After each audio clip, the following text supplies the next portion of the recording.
Welcome everyone. This is me, Mariam, and also known as Mariam Knowledge Valley. Today we are having another guest, and today day is 30 Feb 2026.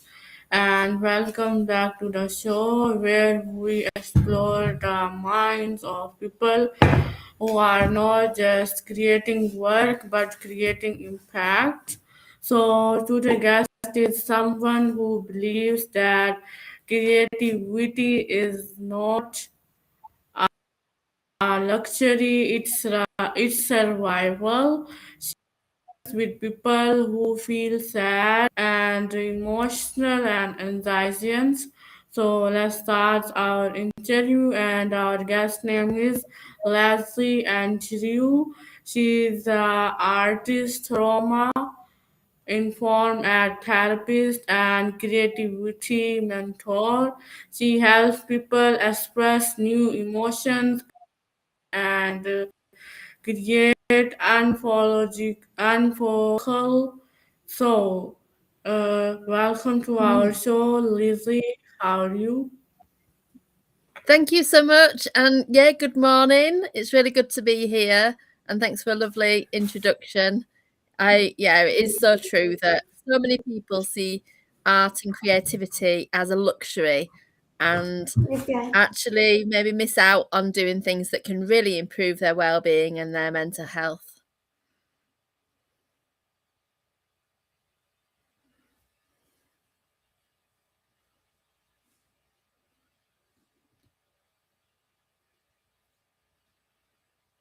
Precious time. So, my question about when someone comes to you and feeling sad.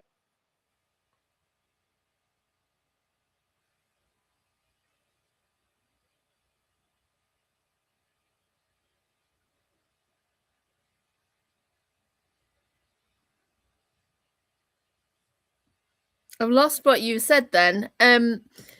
I think you were starting to say about when people come to me if they're feeling sad or anxious or whatever the feelings, that what that might be like for them. Is that the the question?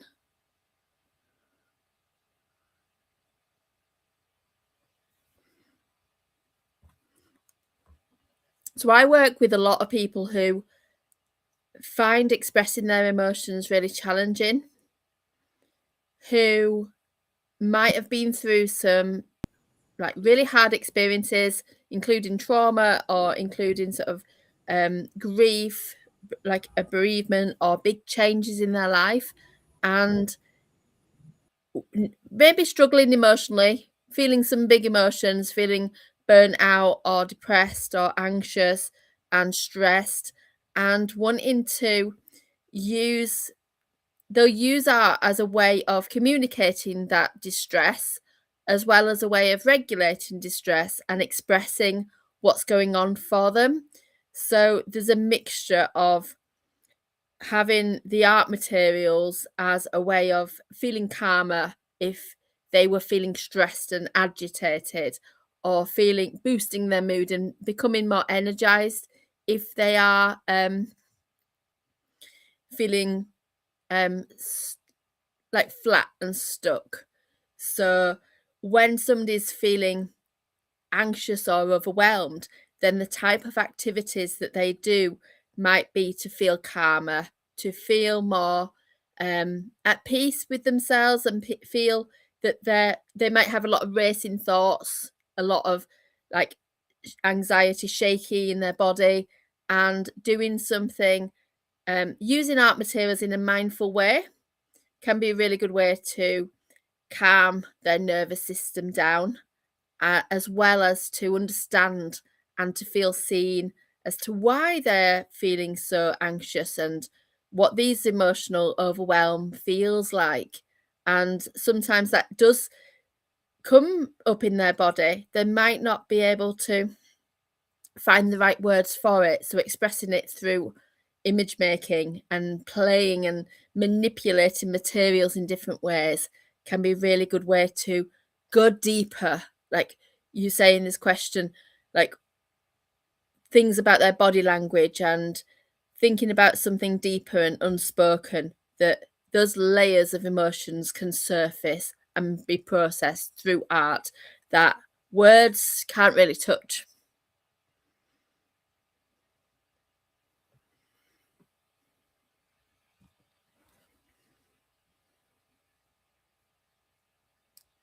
Yeah.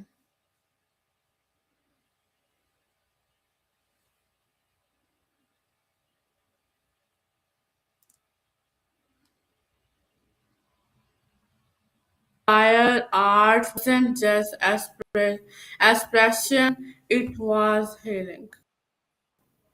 Yeah.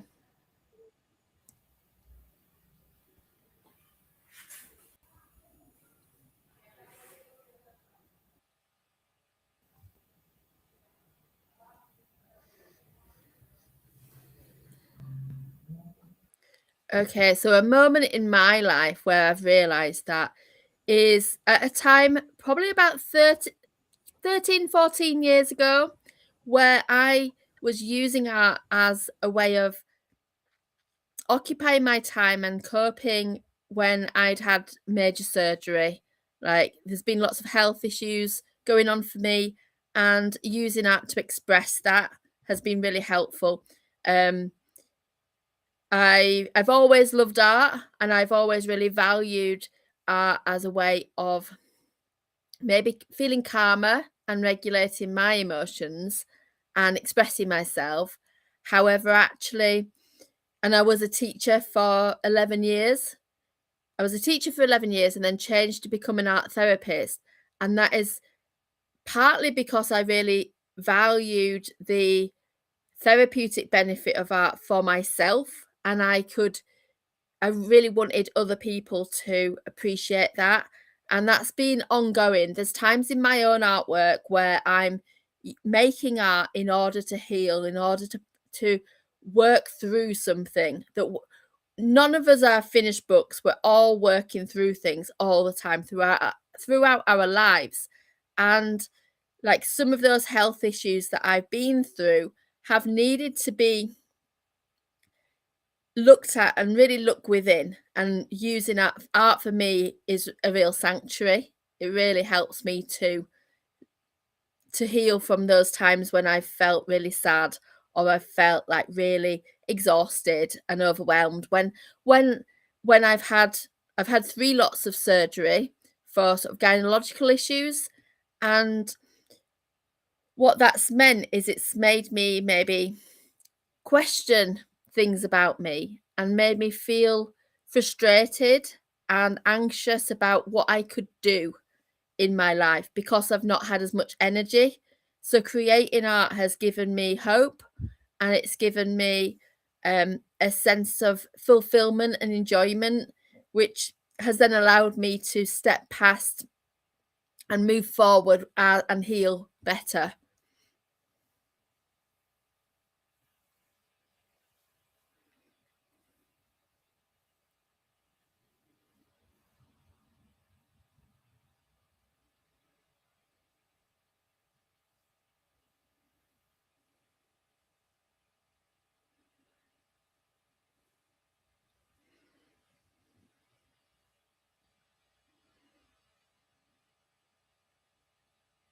Turning it into any other performance. Um,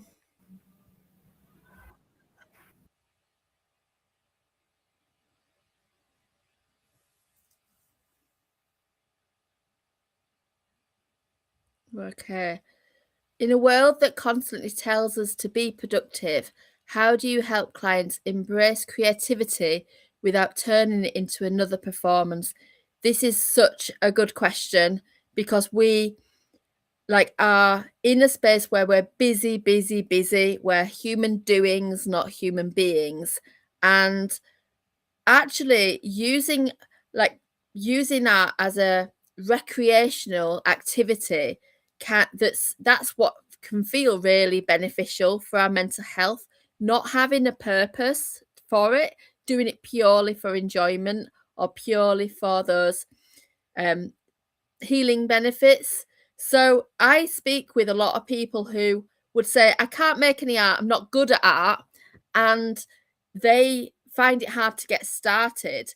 But then I also speak with people who are very talented at art making. They may be able to draw with a lot of detail, or they may be able to paint really, really well. And they find that can become a performance, because that becomes about the viewer who's looking at the painting, where it looks on the wall in the gallery compared to the process of making. So the encouragement that I offer for people, and the message that I offer, is that it's about the process of the making, not about what it looks like in the end. And like, rather than it feeling like bowing to the pressure to make every single day, or to make something that's perfect, we can allow ourselves to do something that is messy, or that is different to what you might usually enjoy making. It might be that some pictures that you're making, a painting, might look ugly in some way, because it's maybe not seen as pleasing to the eye, maybe using colours that and textures that are gooey or distorted. And that can be really satisfying for somebody that's creating that. The process can be real fun. A bit like using slime, or using sand, and using shaving foam, and using the art materials to play, instead of thinking, how can I make something look a certain way, and how can I prove to people that I'm an artist, that I am doing good enough, sort of thing. So a lot of it takes a big risk, I think, and it takes a lot of courage to choose to create something from the heart that really is for ourselves, for yourself. Yeah, I like that question.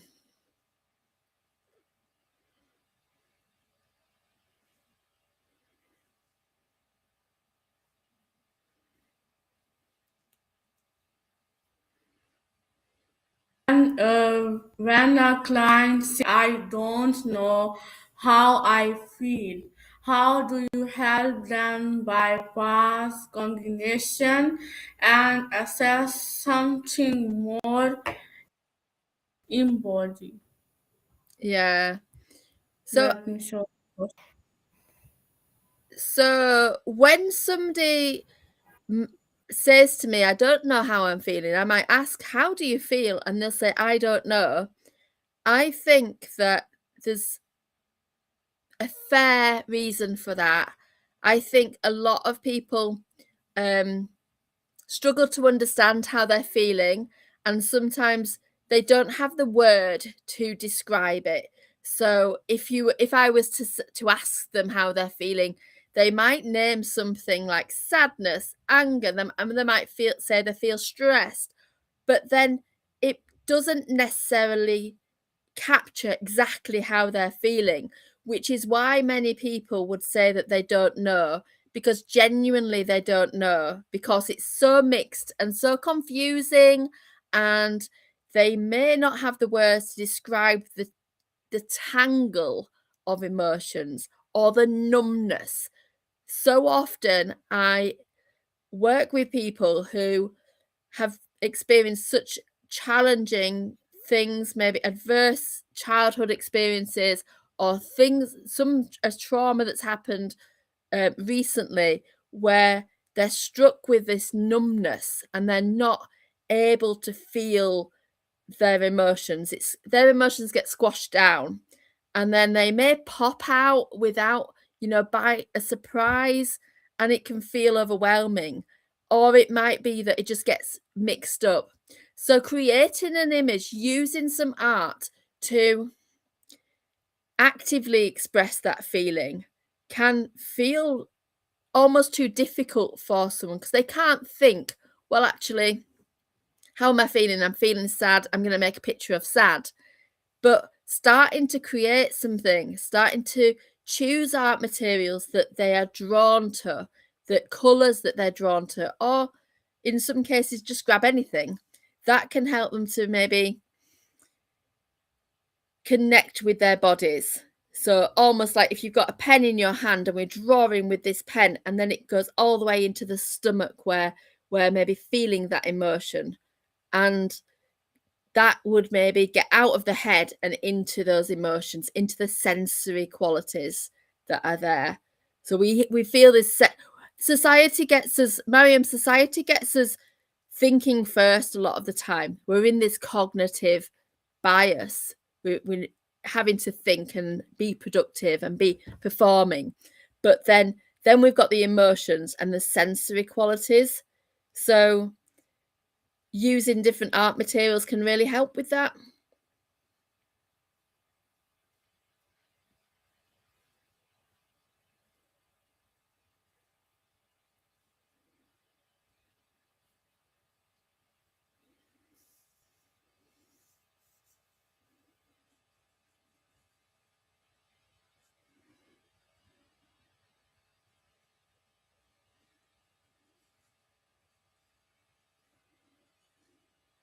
Judgment and toward emotional honesty. Ah, oh, interesting. So let's just have a think.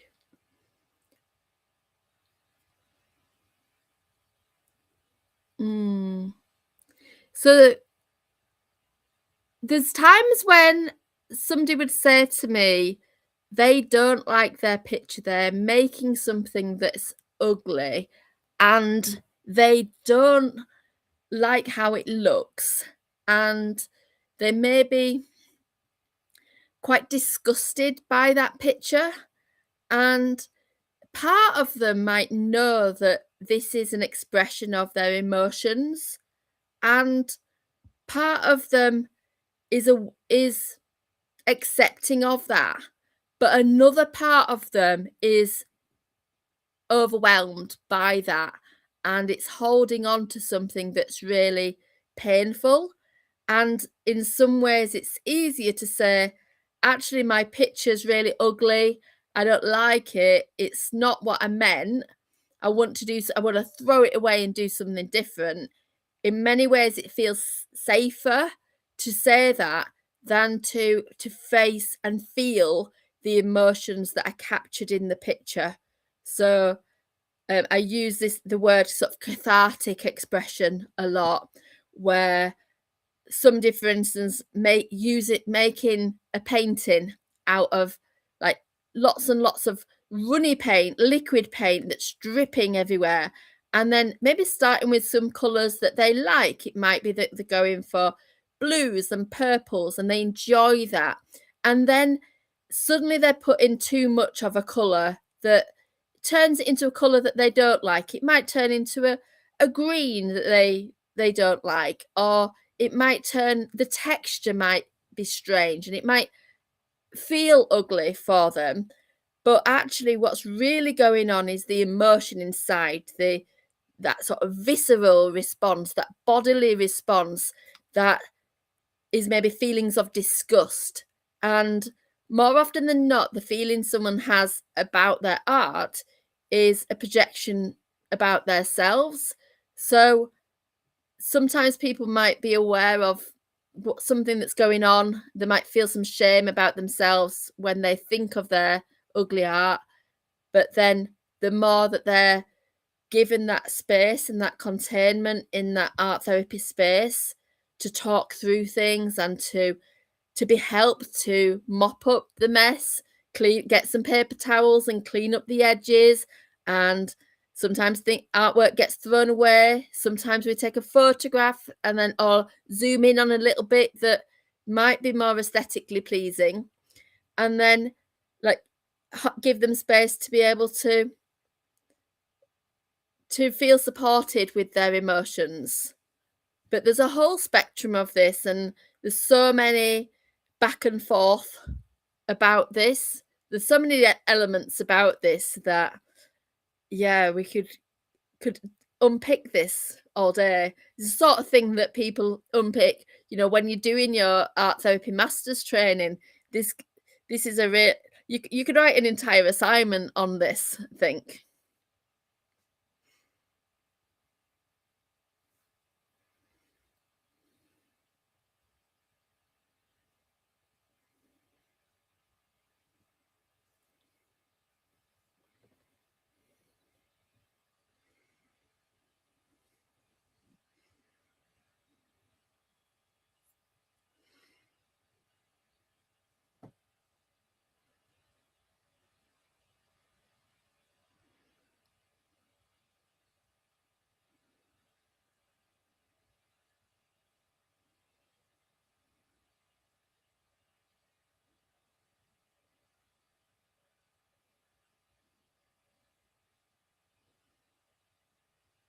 I keep losing your voice. What patterns do you notice in people who feel emotionally stuck but long to create? Oh, I see this so much. I see this so much. So, a pattern might be they might do a lot of research.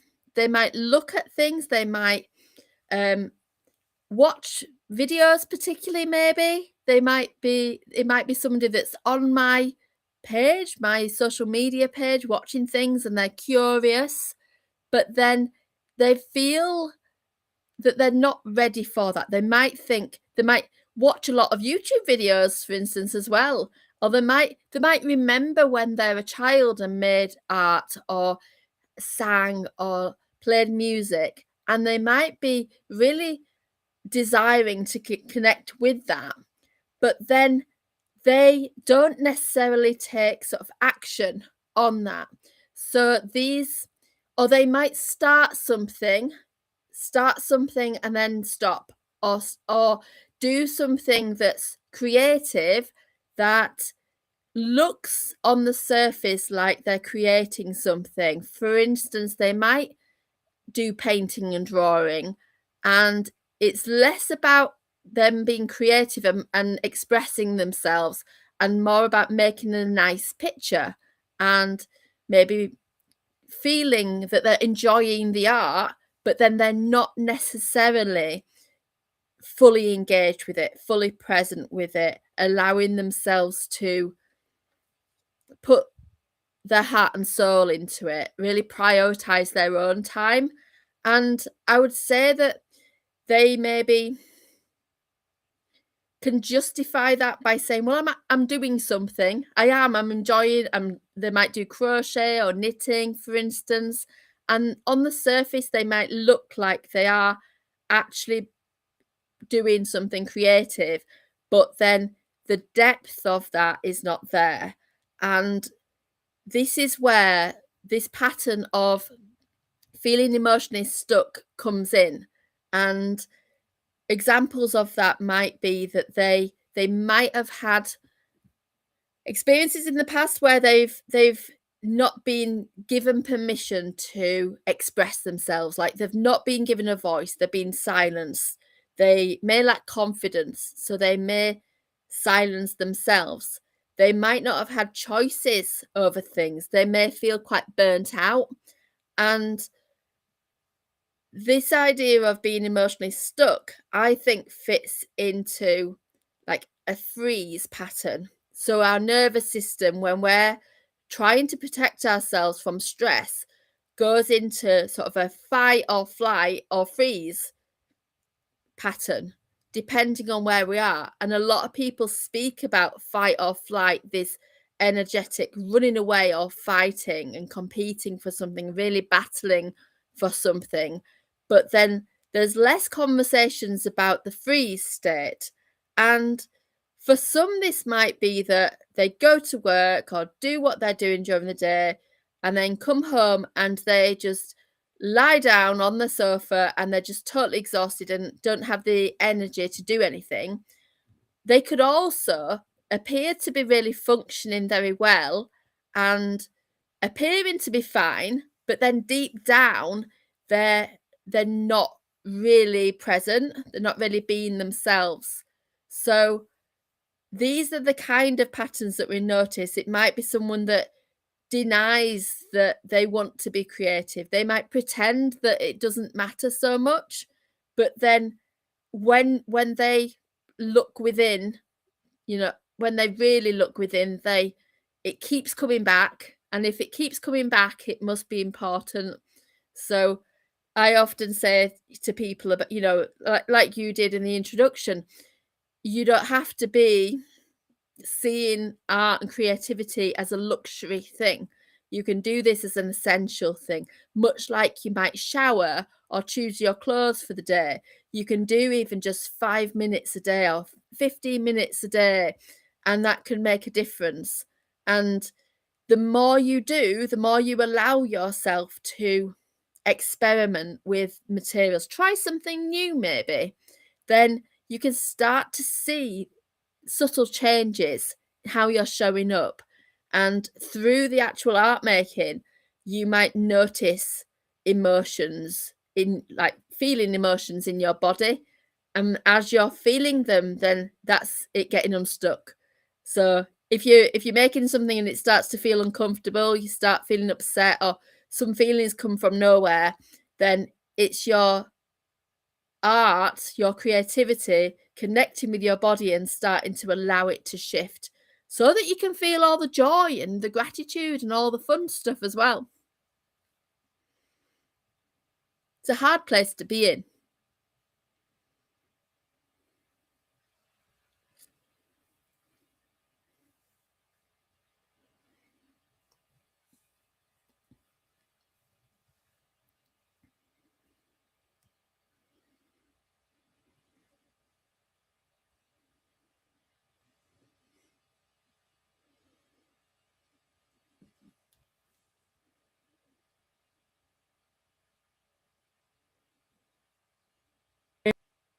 And younger.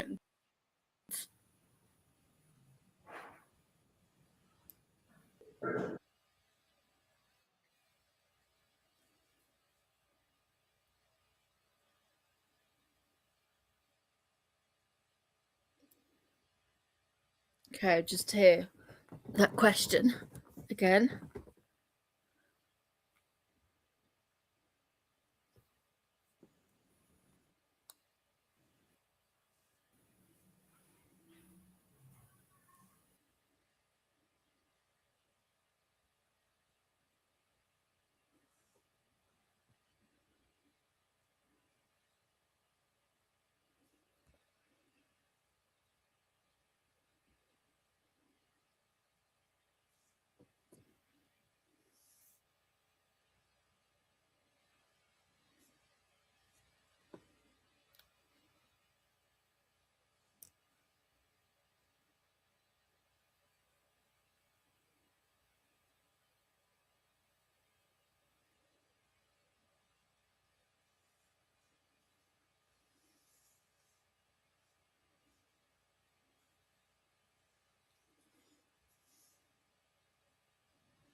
I can't hear you, Mariam. I don't know if you've asked another question or not, but I think we keep having this lag. I think having it written down is really useful.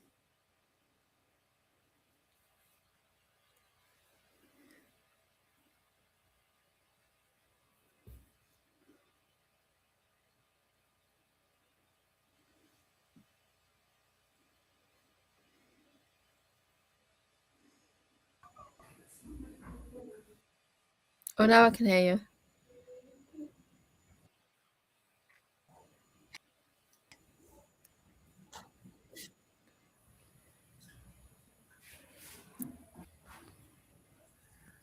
No.